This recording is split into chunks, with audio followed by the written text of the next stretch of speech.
शेवटचं पत्र या कथेचा भाग 6 मध्ये आपण पाहणार आहोत. धुरांचा पडदा हळूहळू विरळ होत गेला. सगळ्यांचे डोळे त्या सावलीकडे खिळले होते आणि पुढच्या क्षणी ती व्यक्ती प्रकाशात आली. तो अधिराज होता. त्याच्या चेहऱ्यावर जखमा होत्या, कपडे फाटलेले होते, पण डोळ्यात अजूनही जिंकण्याची जिद्द होती. हे कसं शक्य आहे? एका सैनिकाने आश्चर्याने विचारले. अधिराजने शांतपणे उत्तर दिलं, मी स्फोटाच्या काही सेकंद आधी बाजूच्या बोगद्यात उडी मारली होती. सगळ्यांनी सुटकेचा निश्वास टाकला, पण अधिराजच्या चेहऱ्यावर आनंद नव्हता. तो रणांगणाकडे पाहत म्हणाला, विक्रांत अजून जिवंत आहे. क्षणात वातावरण पुन्हा गंभीर झालं. काय? सर्वजण एकाच वेळी ओरडले. अधिराजने आपल्या खिशातून एक लहानसा ट्रॉनमीटर बाहेर काढला. त्यावर एक लाल दिवा लुकलुकत होता. हा विक्रांतच्या जॅकेटमधला ट्रॅकर आहे. सिग्नल अजूनही येतोय, म्हणजे तो या परिसरातच आहे. तेवढ्या दूरच्या अंधारातून मंद हसण्याचा आवाज घुमला. शाब्बास अधिराज, तू पुन्हा एकदा वाचलास. तो आवाज ऐकताच प्रत्येकाने आपले शस्त्र सज्ज केले. अंधारातून एक काळी आकृती पुढे आली आणि तिच्या हातात होता एक रिमोट ज्याच्या एका बटनावर संपूर्ण शरीराचं भविष्य अवलंबून होतं. अधिराजने क्षणाचाही विलंब न करता बंदूक रोखली. विक्रांत, रिमोट खाली ठेव. विक्रांत फक्त हसला. गोळी झाड अधिराज, पण लक्षात ठेव, माझ्या बोटाने हे बटन दाबलं तर संपूर्ण शहर राख होईल, राख. क्षणभर सगळे स्तब्ध झाले. अधिराजच्या कानात कमांडरचा आवाज घुमला, कोणीही गोळी झाडू नका. तेवढ्यात अधिराजच्या नजरेत एक गोष्ट आली. रिमोटवर हिरवा दिवा लुकलुकत होता. त्याला लगेच समजलं, रिमोट अजून सक्रिय झाला नव्हता. तो शांतपणे विक्रांतचं लक्ष विचलित करत म्हणाला, तू इतका हुशार असशील तर खरं नियंत्रण केंद्र कुठे आहे ते सांग. विक्रांत अहंकाराने हसला. ते तुला कधीच सापडणार नाही. इतक्यात अधिराजने आपल्या बुटात लपवलेला छोटासा धुरांचा बॉम्ब जमिनीवर फेकला. धाडकन. क्षणात पुन्हा धुराचं जाळ पसरलं. सैनिकांनी संधी साधून विक्रांतवर झडप घातली, पण धूर विरताच विक्रांत गायब झाला होता. जमिनीवर फक्त तो रिमोट पडलेला होता. अधिराजने तो उचलला आणि त्याचा स्क्रीन सुरू केला. स्क्रीनवर फक्त एक संदेश चमकत होता, ही फक्त सुरुवात आहे. खरी उलटी गिनती आता सुरू झाली आहे. त्या संदेशाखाली टाइमर चालू होता. अधिराजच्या चेहऱ्याचा रंग उडाला. आपल्याकडे फक्त 24 तास आहेत, नाहीतर शहराचा विनाश अटळ आहे. स्फोटानंतर रणांगणावर काही क्षण मृत्यू शांतता पसरली होती. धुरांचा दाट पडदा हळूहळू विरळ होत होता आणि त्या धुरामागून एक सावली पुढे येताना दिसू लागली. प्रत्येक सैनिकाने श्वास रोखला. तो कोण आहे?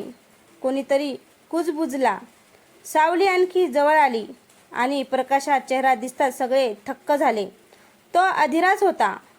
त्याच्या चेहऱ्यावर जखमा होत्या, कपडे धुळीने माखले होते, पण डोळ्यातील जिद्द अजूनही तशीच पेटलेली होती. सगळे त्याच्याकडे धावत गेले. सर, तुम्ही जिवंत आहात? अधिराजने हलकसं स्मित केलं, पण लगेच त्याचा चेहरा गंभीर झाला. आनंद साजरा करायला अजून वेळ नाही. तो खाली पडलेल्या एका धातूच्या तुकड्याकडे पाहत म्हणाला, विक्रांत अजून संपलेला नाही. हे शब्द ऐकताच सगळ्यांच्या अंगावर काटा आला. तेवढ्यात दूरवरून एक मंद थंडगार हसा घुमला. अधिराज, तुला वाटलं तू जिंकलास? सगळ्यांनी आवाजाच्या दिशेने पाहिलं. धुरातून आणखीन एक सावली पुढे येत होती. यावेळी ती सावली होती विक्रांतची. त्याच्या हातात एक काळी ब्रीफकेस होती आणि चेहऱ्यावर नेहमीसारखंच भयानक हसू. खरा खेळ आता सुरू होतो. विक्रांतचं वाक्य संपताच रणांगणावर पुन्हा एकदा तणाव पसरला. अधिराजने बंदूक सरसावली. यावेळी तुझा खेळ संपलाय विक्रांत. विक्रांत फक्त हसला. तुला खरं तसं वाटतं का? त्याने हातातील काळी ब्रीफकेस जमिनीवर ठेवली आणि हळूहळू तिचं लॉक उघडलं. ब्रीफकेस उघडताच सर्वांच्या डोळ्यात आश्चर्य दाटलं. त्यात पैसे किंवा शस्त्र नव्हतं, तर एक जाड फाईल आणि एक लहानसा हार्ड ड्राईव्ह होता. अधिराजचा चेहरा क्षणात बदलला. हे तुला कुठून मिळालं? विक्रांतच्या ओठावर विजयी हास्य उमटलं. हीच ती फाईल ज्याच्यासाठी इतके लोक मेले. या फाईलमध्ये देशद्रोही संघटनेची संपूर्ण यादी आहे. क्षणभर सगळे स्तब्ध झाले. मग ती सरांकडे दे, अधिराज ओरडला. सरांकडे? विक्रांत हसला. या यादीतले काही लोक सरकारमध्येच बसलेले आहेत. हे ऐकताच अधिराजच्या पायाखालची जमीन सरकली. तेवढ्यात विक्रांतने हार्ड ड्राईव्ह हवेत फेकला. अधिराज तो पकडण्यासाठी पुढे झेपावला, पण त्या क्षणी रणांगणाच्या चारही बाजूंनी काळ्या कपड्यातील सशस्त्र सैनिक बाहेर आले. त्यांनी क्षणार्धात अधिराज आणि त्याच्या टीमला चारही बाजूंना घेरलं. विक्रांत शांतपणे म्हणाला, आता तुझ्यासमोर दोनच पर्याय आहे अधिराज. एकतर ही फाईल वाचव किंवा तुझ्या सहकाऱ्यांचे प्राण. अधिराजच्या हातात हार्ड ड्राईव्ह होता आणि समोर त्याच्या टीमच्या डोक्यावर रोखलेल्या बंदुका. एका निर्णयावर सर्वांचं भविष्य अवलंबून होते. रणांगणावर मृत शांतता पसरली होती. अधिराजच्या एका हातात हार्ड ड्राईव्ह होता, तर समोर त्याच्या सहकाऱ्यांच्या कपाळावर बंदुका रोखलेल्या होत्या. विक्रांतने घड्याळाकडे पाहिले. तुझ्याकडे फक्त 30 सेकंद आहेत. अधिराजच्या मनात विचारांचं वादळ सुरू झालं. हार्ड ड्राईव्हमध्ये देशाला वाचवू शकणारे पुरावे होते, पण समोर उभे असलेले सैनिक त्याच्यासाठी कुटुंबासारखे होते. अचानक अधिराज शांतपणे हसला. तू अजूनही मला ओळखलंच नाहीस विक्रांत. विक्रांतच्या भुवया उंचावल्या. काय म्हणायचं आहे तुला?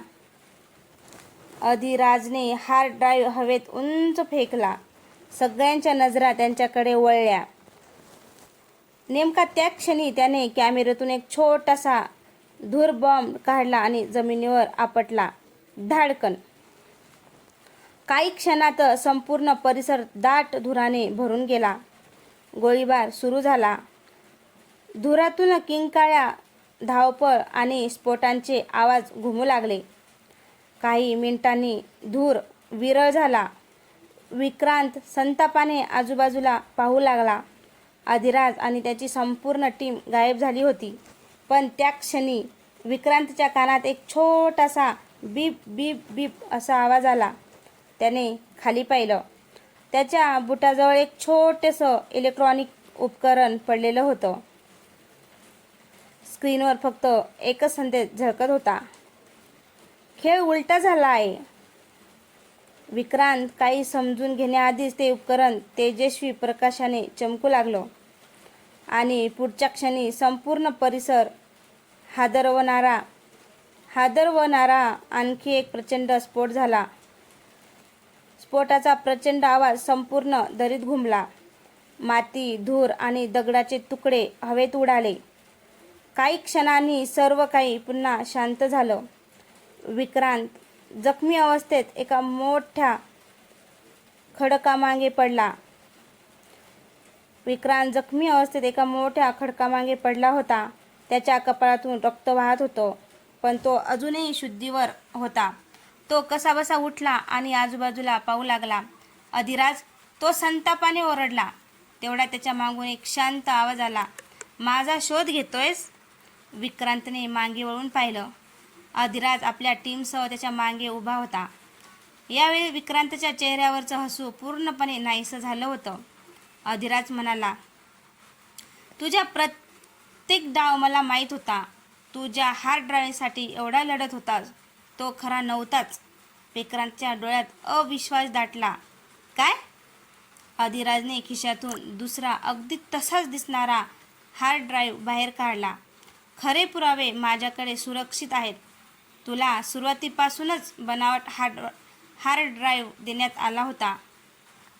विक्रांतचा राग अनावर झाला. तो शेवटचा प्रयत्न करत बंदूक उचलू लागला, पण त्या आधीच अधिराजच्या टीमने त्याला चारही बाजूंनी घेरलं होतं. विक्रांत, खेळ संपला आहे. क्षणभर विक्रांत शांत राहिला आणि मग तो हळूच हसायला लागला.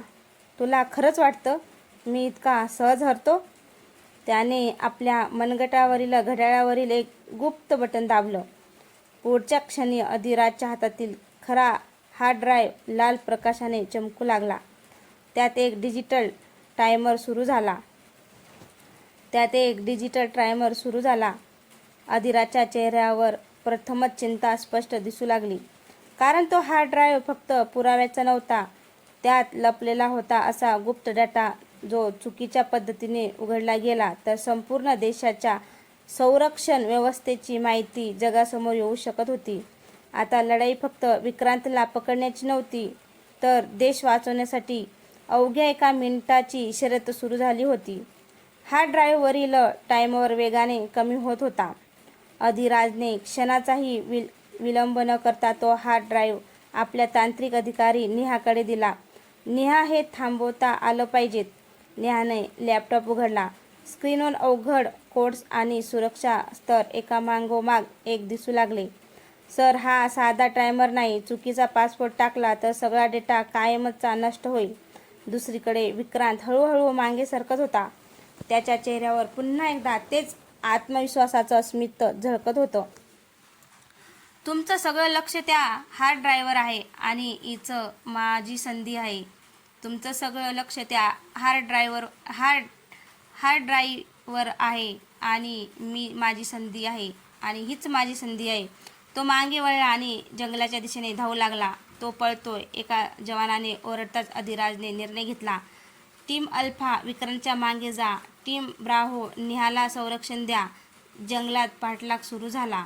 विक्रांतला त्या परिसरातील प्रत्येक वाट माहीत होती. तो झाडांच्या आड लपून दिशाच बदलत होता. अचानक तो एका जुन्या मोडकळीस आलेल्या बंकर समोर थांबला. त्याने बंकरचं जड लोखंडी दार उघडलं आणि आत शिरला. अधिराजही काही क्षणात तिथे पोहोचला. बंकरच्या आत अंधार होता. भिंतीवर धूळ, गंज आणि अनेक वर्षांपासून बंद असलेली यंत्र दिसत होती. तेवढ्यात अधिराजच्या नजरेत भिंतीवर एक मोठा नकाशा दिसला. तो साधा नकाशा नव्हता. त्यावर देशभरात लाल रंगाचे अनेक ठिपके चिन्हांकित केलेले होते. अधिराजच्या चेहऱ्यावरचा रंग एकदम उडाला. हे अशक्य आहे, कारण त्या नकाशावर दाखवलेली ठिकाण म्हणजे विक्रांतच्या गुप्त जाळ्याची केंद्र होती. त्या नकाशावर दाखवलेले ठिकाण म्हणजे विक्रांतच्या गुप्त जाळ्याची केंद्र होती आणि त्या सर्व ठिकाणच्या मध्यभागी फक्त एकच नाव ठळक अक्षरात लिहिलेलं होतं, ऑपरेशन अंतिम प्रहार. अधिराजला समजलं, आजपर्यंत जो फक्त एका माणसाची लढत नव्हता, तो एका अशा संघटनेशी भिडला होता जिचा खरा चेहरा अजूनही जगापासून लपलेला होता. बंकरमध्ये काही क्षण शांतता पसरली होती. अधिराजने भिंतीवरील नकाशाकडे पुन्हा एकदा बारकाईने पाहिले.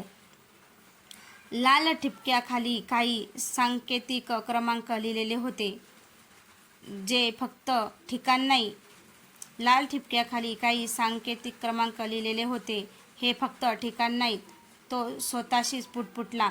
तेवढ्यात नेहाचा वायरलेसवर घाईघाईचा आवाज आला. सर, हार्ड ड्राईव्हचा टायमरवर थांबला आहे, पण त्यातून एक एन्क्रिप्टेड फाईल उघडली आहे. काय आहे त्या फाईलमध्ये? नेहा काही क्षण शांत राहिली. तिचा आवाज थरथरत होता. सर, ऑपरेशन अंतिम प्रहारचा मुख्य सूत्रधार विक्रांत नाही. अधिराज स्तब्ध झाला. मग कोण आहे? अधिराज स्तब्ध झाला आणि म्हणाला, मग कोण आहे? नेहाने खोल श्वास घेतला. फाईलमध्ये फक्त एकच नाव आहे, अर्जुन. अधिराजच्या हातातून बंदूक जवळजवळ निसटली. अर्जुन? हे अशक्य आहे, कारण अर्जुन हा त्याचा सर्वात विश्वासू सहकारी होता. 10 वर्षे त्यांनी खांद्याला खांदा लावून अनेक मोहिमा पूर्ण केल्या होत्या. तेवढ्यात बंकरच्या अंधारातून टाळ्यांचा आवाज घुमला. टक टक टक. अधिराजने मागे वळून पाहिलं. सावलीतून एक उंच व्यक्ती पुढे आली. त्याने चेहऱ्यावरचा काळा मुखवटा काढला आणि अधिराजच्या डोळ्यात अविश्वास दाटला. अर्जुन. अर्जुन शांतपणे हसला. होय अधिराज, इतकी वर्षे मी तुझ्या बाजूलाच होतो, पण प्रत्येक मोहिमेची माहिती विक्रांतपर्यंत पोहोचवणारा माणूस ही मीच होतो. बंकरमध्ये पुन्हा एकदा मृत शांतता पसरली. अधिराजला आता समजलं, विक्रांत हा फक्त एक चेहरा होता. खरा खेळाडू तर सुरुवातीपासूनच त्याच्या स्वतःच्या टीममध्ये लपलेला होता.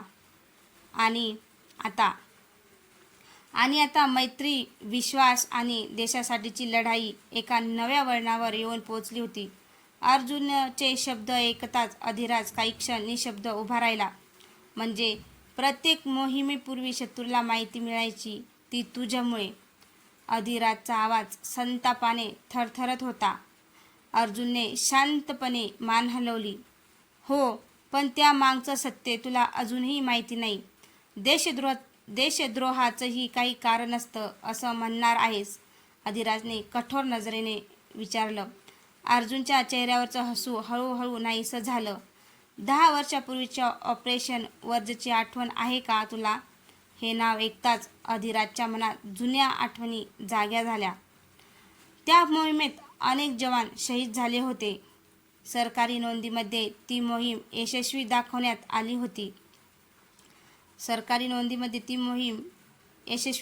आली होती. पण अर्जुन म्हणाला, ती मोहीम अपयशी नव्हती, ती विकली गेली होती. काय? अधिराज अविश्वासाने म्हणाला. हो, आमच्याच वरिष्ठ अधिकाऱ्यापैकी कोणीतरी पैशासाठी गुप्त माहिती शत्रूला विकली होती. माझे वडील त्या मोहिमेत शहीद झाले आणि दोष त्यांच्यावरच टाकण्यात आला. अधिराज शांत झाला. त्याला त्या प्रकरणाची चौकशी अचानक बंद झाल्याचं आठवलं. अर्जुन पुढे म्हणाला, मी सुटासाठी विक्रांतसोबत गेलो, पण नंतर मला कळलं की विक्रांतही फक्त एक मोठ्या खेळाचा प्यादा आहे. मग खरा शत्रुधार कोण? अधिराजने विचारले. अर्जुनने बंकरच्या भिंतीवर बसवलेल्या जुन्या स्क्रीनकडे बोट दाखवलं. स्क्रीन आपोआप सुरू झाला. त्यावर एक काळी आकृती दिसत होती. चेहरा पूर्णपणे झाकलेला, फक्त डोळे दिसत होते. त्या व्यक्तीचा गंभीर आवाज संपूर्ण बंकरमध्ये घुमला. अधिराज, तू शेवटी इथपर्यंत पोहोचलाच. मीच्या संपूर्ण घटनेचा निर्माता आहे, पण मला पकडणं तुझ्यासाठी शक्य आहे. कारण मी तुझ्या कल्पनेपेक्षाही खूप जवळ आहे. इतक्यात स्क्रीन अचानक बंद झाले. बंकरमध्ये पुन्हा अंधार पसरला आणि बाहेरून अनेक वाहनांचे आवाज ऐकू येऊ लागले. कोणीतरी बंकरला चारही बाजूने वेढा घातला होता. अधिराजने बंदूक घट्ट पकडली. पुढचा सामना आता केवळ विक्रांत किंवा अर्जुनशी नव्हता, तर त्या रहस्यमय सूत्रधारांशी होता, ज्याचा चेहरा अजूनही सावल्यामध्ये लपलेला होता. तर मित्रांनो, तुम्हाला ही कथा कशी वाटली? कथा आवडल्यास कथेला लाईक, कमेंट, शेअर करायला विसरू नका. तसंच चॅनलवर कोणी नवीन असेल तर चॅनलला सबस्क्राईब करा, जेणेकरून माझ्या येणाऱ्या प्रत्येक कथा तुमच्यापर्यंत पोहोचू शकल्या. तर शेवटचं पत्र भाग 6 तुम्हाला कसा वाटला कमेंटमध्ये नक्की सांगा. धन्यवाद.